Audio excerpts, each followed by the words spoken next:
नमस्कार। भारत में सैनिकों का क्या महत्व है ये बच्चा बच्चा जानता है। खासकर जब से बीजेपी की सरकार बनी है केंद्र में, उसके बाद से सैनिकों का जो मान सम्मान मिल रहा है, या जो सैनिकों के प्रति एक तरह से सरकार से लेकर जो निचले स्तर के जो भी अधिकारी हैं, उन्हें एक निर्देश जारी किया गया है कि भाई सैनिकों के साथ किसी भी प्रकार का न दुर्व्यवहार हो और न उनकी समस्याओं को नज़रअंदाज किया जाए। लेकिन जब एक सैनिक अपने आप को सेवानिवृत्त करने के बाद असहाय महसूस करने लगे, या भ्रष्टाचार की लड़ाई में अपने आप को कहीं न कहीं वो एक तरह से कुंठित महसूस करने लगे, तो सोचिए कि उसके साथ क्या हो रहा है। कुछ इसी तरह का कार्य एक सेवानिवृत्त सैनिक के साथ हो रहा है। ये सैनिक के तौर पर जिस तरह से कार्य किए, उस कार्य को पूरे भारत के लोगों ने देखा।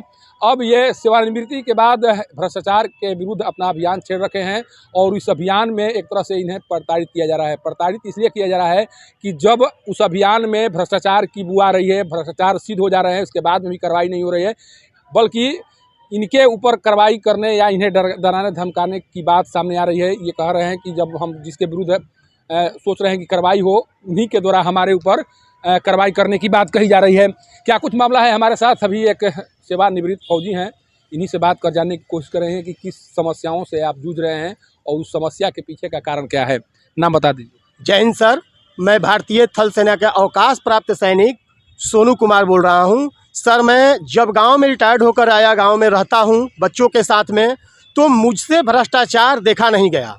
मैंने सर शिक्षा के प्रति आवाज़ उठाया, नाजायज़ शराब बिक्री के प्रति आवाज़ उठाया, और सबके ऊपर अंकुश लगाते हुए आगे बढ़ता गया। मेरे गांव का 20 से 25 साल से बैठा हुआ जो जन वितरण प्रणाली का दुकानदार है, राशन डीलर, वो सर इतना भ्रष्टाचार कर रहा है कि कोरोना जैसे महामारी में गरीबों का राशन चोरी किया है, निरंतर चोरी किया है। लोग उससे डरते हैं।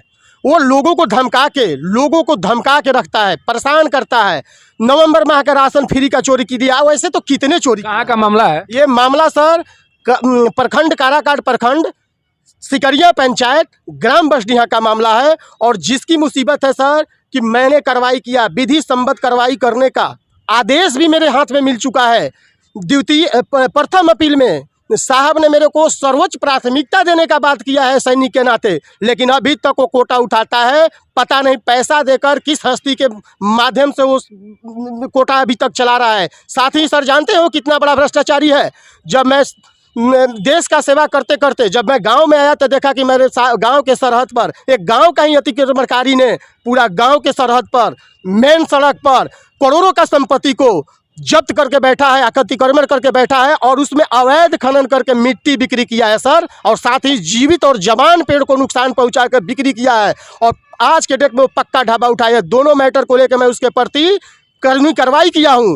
दोनों में भ्रष्टाचार साबित हो गया है। अच्छा, एक चीज़ बताइए, जब भ्रष्टाचार साबित हो गया तो कार्रवाई कहाँ से नहीं हो रही? कौन कार्रवाई नहीं कर रहा है? सर, डीएम साहब का आदेश हो गया है द्वितीय अपील में कि इस होटल को तोड़ दिया जाए, लेकिन अभी तक सीओ साहब तोड़वाने में नाकाम रहे हैं, जो कि आदेश पारित हो चुका है। आज नौबत आ गई है सर कि वो SC/ST एक्ट अनुसूचित जाति जनजाति थाना डेहरी ऑनसोन में जाकर मेरे और मेरे साथ गांव के 4 लोगों का नाम आवेदन दे दिया है। और उसके एक जीजा हैं मदन पासवान, वो कहते हैं कि हम चिराग पासवान तक लाइसेंस रखते हैं, और हमको अब वो थाना में देकर हमको लोग धमका रहे हैं कि तुम कंप्रोमाइज करो, नहीं तो तुम्हारा हत्या किया जाएगा, न तो SC/ST एक्ट में फंसा के तुमको सड़ा दिया जाएगा, महिलाओं से रेप का केस करवाएंगे, फलाना कराएंगे, ढिलाना कराएंगे। तो मैं सर भारतीय सेना का जवान हूँ, मैं भारतीय सैनिक हूँ, मैं डरने वाला नहीं हूँ। मैं किसी के भी धमकी से डरूंगा नहीं। जब तक न्याय नहीं मिलेगा मैं कहीं तक भी जाने के लिए तैयार हूं, बट धमकी से नहीं डरूंगा जब तक न्याय नहीं मिलेगा। तो मैं आप सभी से निवेदन करता हूं सर कि मीडिया के जितने भी लोग हैं मेरे सपोर्ट करें, और हमारी जान माल का नुकसान होने वाला है, इस विषय पर सोचा जाए सर कि जब सैनिक सुरक्षित नहीं होगा मैं क्या गलत कर रहा हूं सर। एक बताइए, जब डीएम का आदेश पारित हुआ कार्रवाई करने के लिए, जब कार्रवाई नहीं हुई तो फिर डीएम से मिले थे आप दोबारा? जी साहब, दोबारा जो सुनवाई हुआ, उस सुनवाई में डीएम साहब ने डायरेक्ट सीओ साहब को बोले कि 1 सप्ताह के अंदर हटना चाहिए, लेकिन आज 10 दिन 12 दिन से ऊपर टाइम हो गया। यहाँ मेरे को तो सर थाना में एप्लीकेशन देखो धमका रहा है ना, चारों तरफ से अपने लोगों को नेता लगा रखा है। अब मेरे को धमका रहा है कि मुद्दा उठाओ सीओ साहब के, चलो नहीं तो तुमको हम फंसा देंगे SC/ST में। बताइए सर, मैं DM साहब को भी आवेदन दिया हूँ इस विषय पर। तुरंत 6 तारीख को SP साहब को भी आवेदन दिया हूँ कि मेरा सुरक्षा प्रदान की जाए। कहता है कि जिस दिन ढाबा टूटेगा उस दिन गोलियों का बरसात तुम्हारे घर पर कर दूंगा। तो बताइए सर, मैं क्या कर सकता हूँ? मैं सैनिक में गोली से नहीं डरता, लेकिन मैं समाज में सम्मान के साथ जीना चाहता हूँ, भ्रष्टाचार को उजागर करके रहूँगा। और सर, मैं न्याय का, कानून का और समाज का इज्जत करता हूँ। वो समाज में भी नहीं बैठता है, धमकी देता है सर। तो मेरे को सर आप लोगों के माध्यम से इस सैनिक की शब्द को समझा जाए, बात को समझा जाए, और गलत जो फंसाने का प्रक्रिया में लगा हुआ है इसके खिलाफ एक मुहिम चले कि सरकार तक पहुंचे और हमें न्याय मिले। देखिए, एक पूर्व फौजी के द्वारा एक गंभीर आरोप लगाया जा रहा है। आरोप ये लगाया जा रहा है कि जिलाधिकारी के आदेश को एक अंचलाधिकारी के द्वारा नहीं तामील किया जा रहा है, माना नहीं जा रहा है। सोचिए कि DM यहाँ जो धर्मेंद्र कुमार हैं, जो एक्शन के लिए जाने जाते हैं कि प्रत्येक शनिवार को उनका अनुश्रवण सह रात्रि विश्राम शिविर का आयोजन होता है। प्रत्येक बुधवार को टीम निकलती है जांच करने के लिए। जब एक अंचलाधिकारी DM के आदेश का अवहेलना करेगा तो फिर कार्रवाई कैसे होगी, समस्याओं का सुधार कैसे होगा, भ्रष्टाचार कैसे मिटेगा, ये यहाँ के जिलाधिकारी को सोचना चाहिए। जिलाधिकारी को इस बात पर विचार करना चाहिए कि एक पूर्व सैनिक इतना परेशान है, अगर इनकी परेशानी दूर नहीं हुई, जिस तरह से बता रहे हैं उसके हिसाब से इनके जान पर खतरा है, इनके जान माल पर खतरा है। अगर कहीं कुछ हो गया तो इसकी जवाबदेही किसके ऊपर आएगी? क्यों न DM साहब से ये पूछा जाए कि जब बताइए कि आपके आदेश, जिस तरह से इनके द्वारा कहा जा रहा है कि 10 दिन पहले ही आदेश दे दिया गया है कि उससे तत्काल प्रभाव से जो भ्रष्टाचार सिद्ध हुए हैं उस पर कार्रवाई की जाए। आखिर किसके दबाव में CO कार्रवाई नहीं कर रहे हैं? हमारे साथ एक राष्ट्रवादी कांग्रेस पार्टी के जिला अध्यक्ष हैं जो लगातार इस तरह की समस्याओं को उठाते रहते हैं, ये बताते रहते हैं कि क्या समस्या है। इनकी समस्याओं इनके द्वारा उठाए गए मुद्दों पर एक्शन भी होता है। आशुतोष जी, ये फौजी हैं जो जिस तरह से आरोप लगा रहे हैं, ये तो बहुत बड़ा गंभीर मामला है। जी जी बिल्कुल है।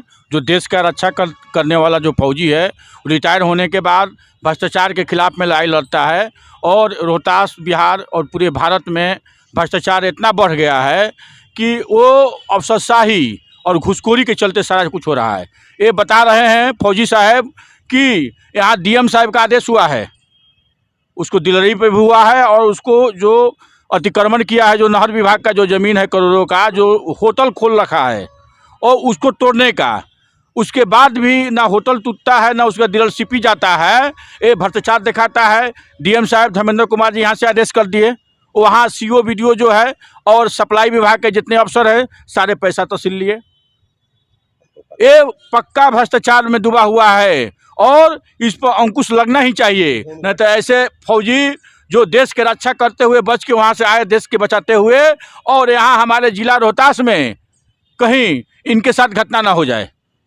अच्छा, DM साहब लगातार इस तरह का जनता दरबार लगा रहे हैं, क्या क्या कर रहे हैं, फिर भी इस तरह से अधिकारी निरंकुश क्यों बन बैठे हैं? देखिए, ज़्यादा यहाँ दिखावा हो रहा है। ओरिजिनल में अगर भ्रष्टाचार के खिलाफ में लड़ाई अगर सारे अफसर अगर टाइट हैं तो थाना में घुस लिया जा रहा है। SP साहब के यहाँ भी इन्होंने गया था आवेदन लेकर, अपने गुहार, कुछ सुनवाई नहीं हुआ। DM साहब के यहाँ गया, आदेश हुआ लेकिन वो कारित नहीं हुआ। वो पैसा लेकर वहाँ पैसा कमाने का जरिया हो गया रोकने के लिए।